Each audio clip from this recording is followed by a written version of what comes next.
नमस्कार दोस्तों, मैं सोनू शर्मा। सफलता के सीक्रेट हम सिर्फ इंसानों से ही क्यों सीखें, पक्षियों और जानवरों से क्यों ना सीखें, जो हर दिन जिंदा रहने के लिए शिकार करने या शिकार होने से बचने के लिए जंगल में जूझते रहते हैं। जानवर कितने चतुर होते हैं, क्या हम यह समझने लायक चतुर हैं? और तो और जानवर इस धरती पर तब से हैं जब मानवता का कोई अस्तित्व भी नहीं था, और जब इस धरती से मानवता का अस्तित्व मिट जाएगा तब भी इस धरती पर शायद जानवर ही रहेंगे। आज के इस वीडियो में प्रकृति से पैदा हुए अनेकों पक्षियों और जानवरों में से 3 शानदार जीवों से सीखने की कोशिश करते हैं। सब कुदरत के बनाए सबसे अनोखे पक्षी बाज की सबसे पहली चीज सीखें। यदि जीवन में आप बाज की तरह आसमान छूना चाहते हैं तो आपको मुर्गों का साथ छोड़ना होगा।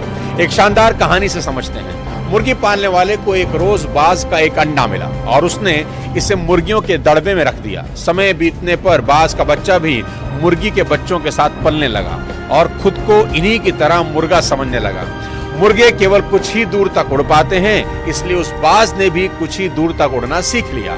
एक दिन उस बाज ने आसमान में एक बड़े पक्षी को उड़ता हुआ देखा। बड़ा इंप्रेस हुआ।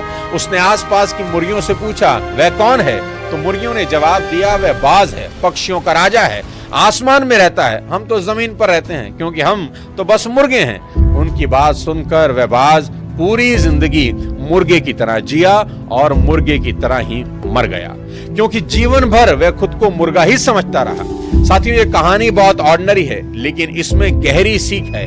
अधिकतर लोग बेहद ऑर्डिनरी जीवन जीते हैं और मर जाते हैं। उन्हें एहसास ही नहीं होता कि उनके अंदर बाज के बच्चे की ही तरह कई योग्यताएं छिपी हैं, जिनको वो कभी इस्तेमाल ही नहीं करते। किसी ने खूब कहा है कि कब्रिस्तान संसार की सबसे अमीर जगह है, क्योंकि यहाँ आपको सभी आशाएं और सपने मिलेंगे जो कभी पूरे ही नहीं हुए। वो पुस्तकें मिलेंगी जो कभी लिखी ही नहीं गई, वो गीत मिलेंगे जो कभी गुनगुनाए ही नहीं गए, वो एक्सपेरिमेंट जो कभी किए ही नहीं गए। और ये सब इसलिए हुआ क्योंकि वो शख्स पहला कदम उठाने से पहले ही डर गया। दोस्तों, जब हम बाज की तरह आसमान छू सकते हैं तो मुर्गे की तरह क्यों उड़ें? बाज हमें सिखाता है कि हमेशा विजेताओं के साथ रहें। 10,000 फीट की ऊंचाई पर आपको कोई दूसरा पक्षी कभी नहीं मिलेगा। अगर कोई दूसरा पक्षी होगा तो वो बाज ही होगा। बाज कबूतरों से दोस्ती कभी नहीं करते। वे छोटे पक्षियों के साथ नहीं उड़ते, क्योंकि उनको कबूतर या दूसरे छोटे पक्षियों के साथ उड़ने के लिए नीचे आना होगा, क्योंकि बाकी पक्षी ऊपर नहीं आ सकते। दूसरी चीज जो आप मादा बाज से सीख सकते हैं वो है कंफर्ट जोन। मादा बाज अपने बच्चों को कंफर्ट जोन से बाहर निकलने के लिए मजबूर करती है ताकि वो उड़ना सीख सके। जब बाज के बच्चों का उड़ना सीखने का वक्त आता है तो वो माँ घोंसलों से पंखों और नरम घास की आरामदेह परतें हटा देती है ताकि कांटों और नुकीली टहनियों की चुभन से चूजे डिस्कम्फर्ट में आ जाएं और घोंसला छोड़कर उड़ने की कोशिश करें।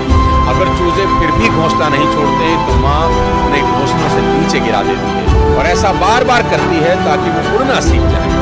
हर बार गिरने पर चूजे कूदकर घोंसले में लौट आते हैं, लेकिन कांटों और टहनियों से लहूलुहान हो जाते हैं, पर माँ तरस नहीं खाती, उन्हें फिर से धक्का देकर गिरा देती है। यह तकनीक बहुत क्रूर दिखाई देती है, लेकिन जरूरी है।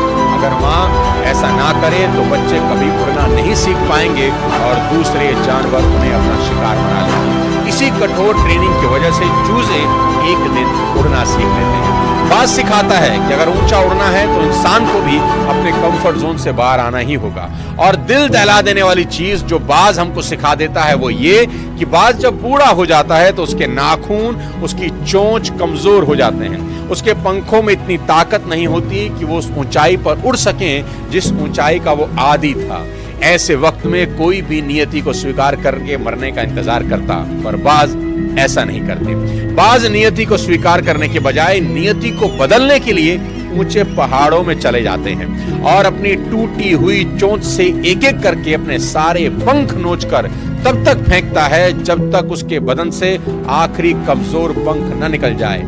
फिर वो अपने नाखून और चोंच को पत्थर से मार मार कर तोड़ देता है। बूढ़ा बाज अब बिना पंख के, बिना चोंच और नाखून के लहूलुहान और कमजोर हालत में पहाड़ के किसी कोने में छिप जाता है और वक्त गुजरने का इंतजार करता है। धीरे धीरे बाज के बदन पर नए पंख आते हैं। उसकी चोंच और नाखून पहले से ज्यादा नुकीले और पैने होकर दोबारा उगते हैं और फिर बाज वापस उसी ऊंचाई पर उड़ता है जिससे नीचे उड़ना उसे कभी गवारा नहीं था। जिंदगी में ऊंचा उड़ने की ख्वाहिश रखने वाले भी अक्सर सोचते हैं कि हम कमजोर हैं, हमारे पास ताकत कम है, हमें लगता है सब खत्म हो चुका है। पर यही वक्त होता है जब हम अपनी आदतें, अपनी कमजोरियां नोच कर फेंक दें, अपने नाखून और अपनी चोंच यानी कि हुनर और ज्ञान को पैना करें और खुद को एक तकलीफ दे प्रोसेस से गुजारकर एक नया मजबूत। हमारे शास्त्रों ने हमें सलाह दी है कि कौवे की तरह चौकन्ना रहो, बगुले की तरह ध्यान लगाओ। एक कौवा कंकर कंकर जोड़कर पानी को उसकी तलहटी से खींचकर अपनी चोंच के बराबर ले आता है। एक बगुला मछली के शिकार के लिए टकटकी लगाए घंटों देखता रहता है और एक कुत्ता जरा सी आहट होने पर उठ जाता है। ये गुण अगर इंसान अपने अंदर ले आए तो वो किसी भी फील्ड में कुछ भी करना चाहता हो, दुनिया की कोई ताकत उसे अपना लक्ष्य हासिल करने से नहीं रोक सकती। साथियों, उम्मीद करता हूं आज का ये वीडियो आपको पसंद आया होगा। अगर पसंद आया हो तो चैनल को सब्सक्राइब कर दें, वीडियो को लाइक कर दें और शेयर कर दें। अगले किसी और वीडियो के साथ फिर आपसे मुलाकात करूंगा। तब तक अपने स्वास्थ्य का ध्यान रखिए। Thank you so much.